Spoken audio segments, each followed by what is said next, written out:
Hello welcome to competitive exams library. Video చూసిన వాళ్ళలో ఇంకా సబ్స్క్రైబ్ చేయకుండా చూస్తుంటే కనుక తప్పకుండా ఛానల్ని సబ్స్క్రైబ్ చేసుకుని ఫాలో అవ్వండి. సో ఇటువంటి జాబ్ అప్డేట్స్ కానీ ప్రిపరేషన్ వీడియోస్ కానీ మీరు మిస్ అవ్వకుండా అయితే తెలుసుకోవచ్చు. ఈ వీడియోలో మనం సెంట్రల్ బ్యాంక్ ఆఫ్ ఇండియా ప్రభుత్వ రంగ బ్యాంక్, గవర్నమెంట్ సెక్టార్ బ్యాంక్ అయిన సెంట్రల్ బ్యాంక్ ఆఫ్ ఇండియా నుండి నోటిఫికేషన్ అయితే విడుదలైంది. ఇది పీజీడీబీఎఫ్ అంటే మనకి పోస్ట్ గ్రాడ్యుయేషన్ కోర్స్ ఉంటుంది కదా, ఆ టైప్ ఉంటుంది. సో పూర్తి వివరాలు వీడియో చూసిన తర్వాత మీకు అయితే క్లారిటీ వస్తుంది. అందుకే తక్కువ కాంపిటీషన్ అయితే పెట్టాను. నార్మల్గా ఐబీపీఎస్ నోటిఫికేషన్తో కంపేర్ చేస్తే దీనికి ప్రాసెస్ అంతా ఉండడం వల్ల చాలా మంది అయితే అప్లై చేయరు. అందుకే కాంపిటీషన్ దాంతో కంపేర్ చేస్తే కొంచెం తక్కువ అయితే ఉంటుంది. ఇది మీకు జనవరి 30వ తారీఖు నుండి ఆల్రెడీ రిజిస్ట్రేషన్ ప్రాసెస్ అనేది స్టార్ట్ అవడం జరిగింది. ఫిబ్రవరి 20వ తారీఖు లోపల ఆన్లైన్లో అప్లై చేసుకోవాల్సి అయితే ఉంటుంది. మీకు మిగతా డేట్స్, ఎగ్జామ్ డేట్స్ అవి కూడా ఇవ్వలేదు. నెంబర్ ఆఫ్ వేకెన్సీస్ విషయానికి వస్తే టోటల్గా 1000 వేకెన్సీస్ అయితే ఉన్నాయి. SC, ST, OBC, EWS general అన్ని కేటగిరీలోనూ కూడా పోస్టులు అయితే ఇవ్వడం జరిగింది. పీడబ్ల్యూ క్యాండిడేట్ చూసుకున్నట్లయితే హెచ్ఐ కేటగిరీలో 10, విఐ కేటగిరీలో 10, ఓసీ కేటగిరీలో 10, ఐడి కేటగిరీలో 10 ఖాళీలు అయితే ఇవ్వడం జరిగింది. ఇది మీకు అసిస్టెంట్ మేనేజర్ జేఎంజీఎస్ స్కేల్ 1 కిందకి అయితే వస్తుంది. మీకు బేసిక్ 48,480 రూపాయలు బేసిక్ ఉంటుంది. దీనికి అదనంగా హెచ్ఆర్ఏ ఎలవెన్సెస్ ఇవన్నీ యాడ్ చేసుకుని మీకు శాలరీ అయితే రావడం జరుగుతుంది. అప్లై చేయడానికి ఏజ్ 20 నుండి 30 సంవత్సరాల లోపు ఉండాలి. ఎడ్యుకేషన్ క్వాలిఫికేషన్ కానీ ఏజ్ కానీ నవంబర్ 30వ తారీఖు నాటికి అయితే కన్సిడర్ చేస్తారు. నవంబర్ 30 నాటికి 20 to 30 లోపు ఏజ్ ఉండాలి. అలాగే గ్రాడ్యుయేషన్ కంప్లీట్ అయిపోయి పాస్ అయినట్లుగా సర్టిఫికేట్ అనేది మీరు రిసీవ్ చేసుకుని అయితే ఉండాల్సి అయితే ఉంటుంది. ఓకే, గ్రాడ్యుయేషన్ అనేది 60%తో మీరు పాస్ అయి ఉండాలి. ఎస్సీ, ఎస్టీ, ఓబీసీ, పీడబ్ల్యూ వాళ్ళైతే గ్రాడ్యుయేషన్లో 55% మార్కులు వచ్చినా సరే మీరైతే అప్లై చేసుకోవచ్చు. అన్రిజర్వ్ ఈడబ్ల్యూఎస్ వాళ్ళు మాత్రం 60% మార్కులు అయితే రావాలి. 20 నుండి 30 సంవత్సరాలకు అదనంగా ఎస్సీ, ఎస్టీ అయితే 5 సంవత్సరాలు, ఓబీసీ నాన్ క్రిమినల్ అయితే 3 సంవత్సరాలు, పీడబ్ల్యూ అయితే 10 సంవత్సరాలు ఏజ్ రిలాక్సేషన్ అయితే ఎక్స్ట్రాగా అయితే ఇవ్వడం జరుగుతుంది. మీకు సింగిల్ ఎగ్జామ్ ఉంటుంది, తర్వాత ఇంటర్వ్యూ కండక్ట్ చేస్తారు. English, quantitative aptitude, reasoning, general awareness రిలేటెడ్లో మనకి బ్యాంకింగ్ కూడా అడుగుతారు.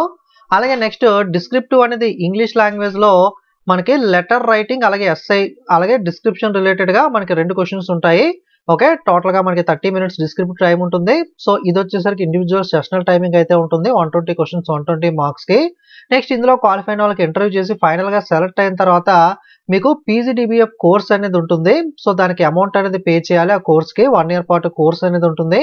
ఆ కోర్స్ సక్సెస్ఫుల్గా కంప్లీట్ చేసిన తర్వాత మీకు జాబ్ అనేది అయితే అలాట్ చేస్తారు.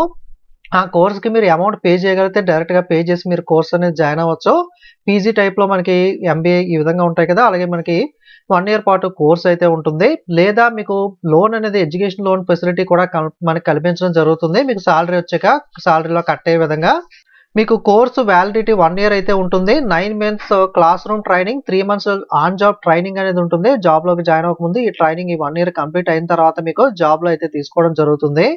మీకు డైరెక్ట్గా బ్యాంక్ జాబ్లో డిగ్రీతో జాయిన్ అయ్యి ఐబీపీఎస్తో కంపేర్ చేస్తే ఇటువంటి కోర్స్ చేస్తే మీకు కొంచెం వెయిటేజ్ కూడా ఎక్కువ ఉంటుంది. ఎందుకంటే చాలా వరకు బ్యాంకింగ్ సంబంధించి మీరు 1 year పాటు నేర్చుకుంటారు. 3 months పాటు ట్రైనింగ్ అనేది ఆన్ జాబ్ ట్రైనింగ్ కూడా తీసుకుని వెళ్తారు. కాబట్టి మీకు కొంచెం వెయిటేజ్ అనేది కూడా ఫర్దర్గా ప్రమోషన్స్ వాటిలో కూడా సో మీకు కొంచెం వాల్యూ ఎడ్జ్ అనేది కూడా కాస్త అయితే ఎక్కువ అయితే ఉంటుంది. ఓకే, దీనికి సంబంధించి మనకి అమౌంట్ ఆఫ్ కోర్స్ ఫీజ్ ఎగ్జాక్ట్గా కోర్స్ ఫీజు ఎంత ఉంటుందన్న తర్వాత ఇన్ఫార్మ్ చేస్తామని చెప్తున్నారు. ఈ కోర్స్ ఫీజులోనే మీకు అక్కడ ఈ లాడ్జింగ్ కానీ, బోర్డింగ్ కానీ, ఎక్స్పెన్సెస్, ఎడ్యుకేషన్ ఫీజు ఇవన్నీ కూడా మీకు 9 months అక్కడ ఉండి ట్రైనింగ్ తీసుకుంటారు కదా, ఇవన్నీ ఇంక్లూడ్ అయ్యే ఆ కోర్స్ ఫీజు అనేది అయితే ఉంటుంది. మీకు 3 to 4 lakhs అనేది అయితే మీకు ప్లస్ జిఎస్టీతో మనకి అప్రాక్సిమేట్గా కోర్స్ ఫీజు అనేది ఉంటుంది. ఎగ్జాక్ట్గా ఎంత ఉంటుందన్న తర్వాత ఇన్ఫార్మ్ చేస్తామని చెప్తున్నారు. ఓకే, అప్రాక్సిమేట్గా 4 lakhs అనేది అయితే మీరు వేసుకోండి. సో ఈ అమౌంట్ మీ దగ్గర ఉండి డైరెక్ట్గా పే చేసి మీరు ఎగ్జామ్లో పాస్ అయిన తర్వాత ఈ కోర్స్ కంప్లీట్ చేసేసి డైరెక్ట్గా బ్యాంక్ వెళ్ళి జాయిన్ అయిపోతే మీకు యథావిధిగా సాలరీ వచ్చేస్తుంది. లేదు అంటే మీకు ఎడ్యుకేషన్ లోన్ ఫెసిలిటీ అనేది కల్పిస్తారు. మేము అమౌంట్ అనేది పే చేసుకోలేము అనే వాళ్ళకి. సో తర్వాత జాబ్ వచ్చిన తర్వాత మీ సాలరీలో కట్ అవ్వడం కానీ, మీరు పే చేసుకునే విధంగా కానీ ఫెసిలిటీ అనేది అయితే వాళ్ళకి కల్పించడం జరుగుతుంది. సో మీరు బ్యాంక్లో ఈ మరి ఎగ్జామ్ రాసి పాస్ అయిపోయి ఇంటర్వ్యూ క్వాలిఫై అయిపోయి సెలెక్ట్ అయిన తర్వాత కోర్స్ అనేది మీరు ఫీజు పే చేసి కానీ, ఎడ్యుకేషన్ లోన్ తీసుకుని కానీ మీరు బ్యాంక్లో జాయిన్ అయిపోయి 5 సంవత్సరాలు మీరు కనుక బ్యాంక్లో సక్సెస్ఫుల్గా ఆఫీసర్గా మీరు కనుక వర్క్ చేసి కంప్లీట్ చేసినట్లయితే 5 years తర్వాత మీకు ఆ కోర్స్ ఫీ అనేది అయితే రీఫండ్ అయితే అవుతుంది. బట్ ఈ ఇంట్రెస్ట్ కానీ, జిఎస్టీ కానీ అంటే మీరు లోన్ తీసుకుంటే దాని మీద ఇంట్రెస్ట్, ఎడ్యుకేషన్ లోన్ అనేది పడుతుంది కదా, మీ సిబిల్ స్కోర్ వీటి ఆధారంగా మీకు లోన్ మీద ఇంట్రెస్ట్ ఇవన్నీ కూడా ఆధారపడి అయితే ఉంటాయి.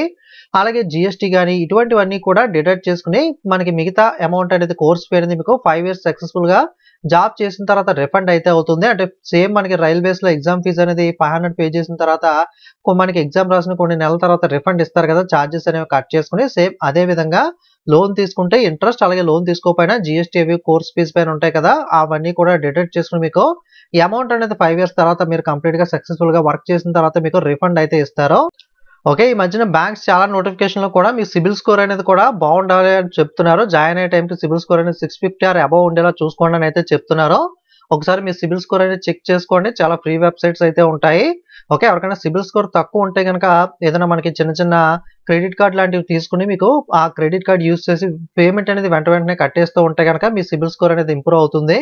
చాలా మందికి మనకి స్టూడెంట్స్ ఉంటారు కాబట్టి చాలా మంది కూడా సో వాళ్ళ పేరు మీద అయితే క్రెడిట్ కార్డ్స్ అనేవి కూడా చాలా వరకు ఇష్యూ చేయరు. ఎందుకంటే వాళ్ళకి ఎటువంటి ఇన్‌కమ్ ఉండదు కాబట్టి.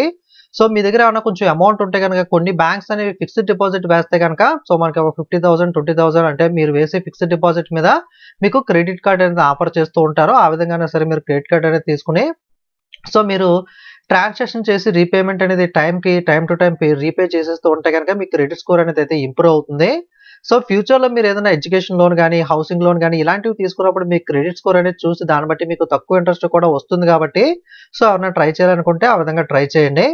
అప్లై చేయడానికి ఉమెన్, ఎస్సీ, ఎస్టీ, పీడబ్ల్యూకి రూ. 150 మిగతా వాళ్ళందరికీ కూడా రూ. 750 ఎగ్జామ్ ఫీజు అయితే ఉంటుంది. జనరల్‌గా బ్యాంక్స్‌లో ఉమెన్‌కి ఎగ్జామినేషన్ ఫీజులో రిజర్వేషన్ అయితే ఇవ్వరు. కానీ ఇక్కడ సెంట్రల్ బ్యాంక్ ఆఫ్ ఇండియాలో మాత్రం ఉమెన్‌కి మనకి ₹150 రిజర్వేషన్ అయితే ఇస్తున్నారు. జనరల్‌గా ఉమెన్‌కి కూడా ₹750 అయితే జనరల్‌గా ఐబీపీఎస్ బ్యాంక్ ఎగ్జామ్స్‌లో అయితే పే చేయాలి. కేవలం మనకి సెంట్రల్ గవర్నమెంట్‌లో మాత్రమే మనకి రిజర్వేషన్ అనేది ఉంటుంది ఉమెన్‌కి. ఆంధ్రప్రదేశ్‌లో విజయవాడ లేదా గుంటూరు, విశాఖపట్నంలో మాత్రమే మీకు ఎగ్జామినేషన్ సెంటర్స్ అయితే ఇవ్వడం జరుగుతుంది. తెలంగాణలో హైదరాబాద్ మరియు వరంగల్‌లో పరీక్షా కేంద్రాలు అయితే అలాట్ చేస్తారు. ఓకే. ఇది నోటిఫికేషన్‌కి సంబంధించిన మాక్సిమం డీటెయిల్స్ అన్నీ కూడా కవర్ చేశాను నేను. ఓకే. మీరు కూడా నోటిఫికేషన్ లింక్ అనేది వీడియో యొక్క డిస్క్రిప్షన్‌లో ప్రొవైడ్ చేస్తాను. వీడియో టైటిల్ మీద క్లిక్ చేస్తే కిందకి డిస్క్రిప్షన్ ఓపెన్ అవుతుంది. అక్కడ నుండి మీరు నోటిఫికేషన్ కంప్లీట్‌గా డీటెయిల్స్ అన్నీ కూడా మీరు కూడా ఒకసారి చదువుకున్న తర్వాత ఇంట్రెస్ట్ ఉండి అప్లై చేయాలనుకుంటే అప్లై అయితే చేయొచ్చు. ఓకే. జనరల్‌గా ఐబీపీఎస్ ద్వారా అయితే గనక మనకి పీఓ ఎలా ఉంటుందంటే ప్రిలిమ్స్ ఎగ్జామ్ ఉంటుంది. క్వాలిఫై అయితే మెయిన్స్ పెడతారు. క్వాలిఫై అయిన తర్వాత ఇంటర్వ్యూ పెడతారు. ఫైనల్‌గా కట్ ఆఫ్ రీచ్ అయిన వాళ్ళకి మనకి సెలక్షన్ ఉంటుంది. డైరెక్ట్‌గా వాళ్ళకి మీరు పెట్టుకున్న ప్రిఫరెన్స్ ఆధారంగా బ్యాంక్స్ అన్నిట్లోనూ ప్రిఫరెన్స్ పెడతారు కాబట్టి ఆ ప్రిఫరెన్స్ ఆధారంగా మీరు ఏ బ్యాంక్‌లో కట్ ఆఫ్ రీచ్ అయితే ఆ బ్యాంక్‌కి మీకు డైరెక్ట్‌గా పోస్టింగ్ ఇస్తారు. సో మనకి మినిమల్ ట్రైనింగ్ అనేది ఉంటుంది. ట్రైనింగ్ తర్వాత మీకు డైరెక్ట్‌గా జాయినింగ్ బ్యాంక్‌లో అయితే డైరెక్ట్‌గా జాయిన్ అయితే అయిపోవచ్చు. బట్ కొన్ని నోటిఫికేషన్స్ ఈ మధ్య లోకల్ బ్యాంక్ ఆఫీసర్ లాంటివి కూడా విడివిడిగా ఐబీపీఎస్ కాకుండా విడివిడిగా బ్యాంక్ వైస్ కూడా మనకి రిక్రూట్మెంట్ అయితే చేస్తున్నాయి. అలాగే మనకి ఇటువంటివి వచ్చేసరికి గతంలో ఎక్కువ వచ్చేవి ఇటువంటివి ఇప్పుడైతే రేర్‌గా వస్తున్నాయి. సో మీకు ఎగ్జామ్ పెడతారు. అందులో క్వాలిఫై అయితే ఇంటర్వ్యూ పెడతారు. అందులో క్వాలిఫై అయ్యాక డైరెక్ట్ జాబ్ ఇవ్వడం కాకుండా మీకు కోర్స్‌కి ఎలిజిబిలిటీ అనేది వస్తుంది. పీజీడీపీఎఫ్ కోర్స్‌కి అనేది. ఆ కోర్స్‌కి మీరు అమౌంట్ అనేది పే చేసి ఆ కోర్స్ కంప్లీట్ చేసిన తర్వాత 1 ఇయర్ తర్వాత మీరు జాబ్‌లో జాయిన్ అయ్యాల్సి అయితే ఉంటుంది. 5 ఇయర్స్ సక్సెస్‌ఫుల్‌గా కంప్లీట్ చేస్తే ఆ అమౌంట్ అయితే మీకు రీఫండ్ అయితే అవుతుంది. ఓకే. ఎడ్యుకేషన్ లోన్ తీసుకోవచ్చు. డైరెక్ట్‌గా మీరు అమౌంట్ ఉంటే పే చేయొచ్చు. ఇది ప్రాసెస్ అనేది మీకు క్లారిటీగా అయితే అర్థమైంది అనుకుంటున్నాను. ఇంకేదైనా డౌట్స్ ఉంటే కామెంట్ చేయండి. మీరు అప్లై చేయడానికి ఇంట్రెస్టెడ్‌గా లేకపోయినా అట్‌లీస్ట్ మీ ఫ్రెండ్స్ ఎవరైనా ఉంటే గనక జాబ్ నీడ్ ఉన్నవాళ్ళు అటువంటి వాళ్ళకన్నా షేర్ చేయండి. వాళ్ళని ఇంట్రెస్ట్ ఉంటే అప్లై చేసుకుంటారు. నార్మల్ ఐబీపీఎస్ నోటిఫికేషన్‌తో కంపేర్ చేస్తే దీనికి ఇలాంటి కోర్సులు గానీ, ఎగ్జామ్ ఫీజు, లోన్స్ ఇవన్నీ ఉన్నాయని చెప్పి కొంతమంది డెఫినిట్‌గా అయితే బ్యాక్ వేస్తారు కాబట్టి కొంత కాంపిటీషన్ అయితే నార్మల్ ఐబీపీఎస్‌తో కంపేర్ చేస్తే దీనికి కాంపిటీషన్ అనేది తక్కువ ఉంటుంది. ఎక్కువ మందికి కూడా అంత ఎక్కువగా ఈ నోటిఫికేషన్ వచ్చిందని కూడా ఇన్ఫర్మేషన్ కూడా చాలా మంది దగ్గర అయితే ఉండదు కాబట్టి మీరు బ్యాంక్ జాబ్ అనేది ఇంట్రెస్టెడ్‌గా ఉంటే సో మీకు అమౌంట్ ఇవన్నీ లోన్స్ ఇవన్నీ ప్రాసెస్ అంతా ఓకే పర్వాలేదు. నాకు ఎట్ లాస్ట్ జాబ్ అయితే వస్తే మంత్లీ సాలరీ అయితే వస్తుంది కదా! సో ఇంట్రెస్ట్ అయినా పర్వాలేదు పే చేసుకుంటాను ఇవన్నీ ఓకే అనుకుంటే గనక ట్రై చేయాలనుకున్న వాళ్ళైతే ట్రై చేయండి. నోటిఫికేషన్ మీరు కూడా కంప్లీట్‌గా ఒకసారి చూసుకున్న తర్వాత మిస్టేక్స్ లేకుండా అయితే అప్లై చేయండి. సేమ్ ఐబీపీఎస్ ఎలా అయితే అప్లై చేస్తారో ఇది కూడా అలాగే అప్లై చేయాల్సి అయితే ఉంటుంది. ఓకే. Thank you.